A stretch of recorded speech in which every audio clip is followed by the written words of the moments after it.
పాలకులు మారినా మా బతుకులు మారలేదు, మా చాకరీ తప్పలేదని సమగ్ర శిక్ష ఉద్యోగ నాయకులు అన్నారు. శనివారం మీడియాతో మాట్లాడుతూ రెగ్యులరైజ్ కోసం తాము ఎక్కని కడప లేదని, ఒక్కని వ్యక్తి లేరని అన్నారు. మేము ఎవరికి వ్యతిరేకం కాదని, మాకు భిక్ష పెట్టండి అని వేడుకుంటున్నామని, మావి చిన్న కోరిక మాత్రమేనని, మా పైన జాలి చూపించడం సీఎం కోరుతున్నామని అన్నారు. రెగ్యులరైజ్ ఆలస్యమైతే మినిమం టైం స్కేల్ ఏర్పాటు చేయండి, మాలో అటెండర్ నుండి ఎస్ఓ వరకు అందరినీ రెగ్యులరైజ్ చేయాలని అన్నారు. విద్యా వ్యవస్థలో తాము వెన్నెముక లాంటి వారమని, తరతరాల భవిష్యత్తును తాము తయారు చేస్తున్నామని, ఇప్పటికైనా ముఖ్యమంత్రి తమ సమస్యను దయతో ఆలకించాలని వేడుకున్నారు.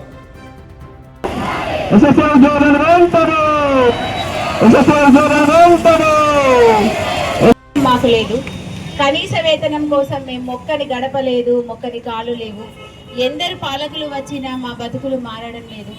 విసిగి వేసారి మేము రోడ్డు మీదకి వచ్చినామండి, మామూలుగా రాలేదు. 15 సంవత్సరాల మా నిరీక్షణలో మా బతుకులు మారలేదు, మా చాకరీ తప్పలేదు. చాకరీ చేస్తాం, ఎంతో తరతరాల భవిష్యత్తుకు మేము పాఠాలు చెప్తున్నాం, తరతరాల ఒక భవిష్యత్తునే మేము తయారు చేస్తున్నాం.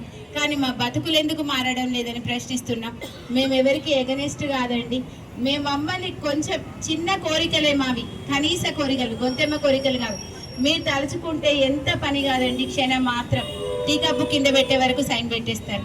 మాకు తెలుసు, అది మీకు కూడా తెలుసు. మీరు జాలి చూపిస్తారు మా పైన, కానీ ఎందుకు మీ దాకా చేరడం లేదు?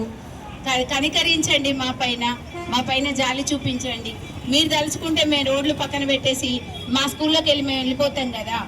మేము ఎందుకు రోడ్ల మీదకి వచ్చినాం? మా కనీస కోరికలు తీర్చామని మేము అందరం భిక్ష అడుగుతున్నామండి. మిమ్మల్ని ఎవరికి ఆపోజిట్గా మాట్లాడతలేము.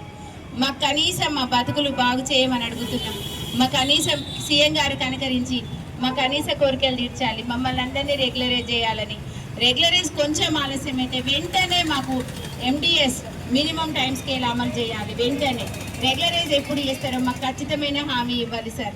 ప్రతి ఒక్కరిని, చిన్న పెద్ద అని కాదండి, స్టార్టింగ్ వింగ్ నుండి ఒక అటెండర్, వర్కర్ నుండి మమ్మల్ని ఎస్ఓ వరకు, డిఎల్ఎంఎన్టీ వరకు అందరినీ, ప్రతి ఒక్క వింగ్ని కూడా రెగ్యులరైజ్ చేయాలి సార్. మా కష్టాన్ని చూడండి సార్. చూసి మేము విద్యా వ్యవస్థలో ఒక వెన్నుముకగా పనిచేస్తున్నాం. అది ఆ విషయం మీకు తెలుసు సార్, గుర్తించిండ్రు, కానీ చేయడం లేదు.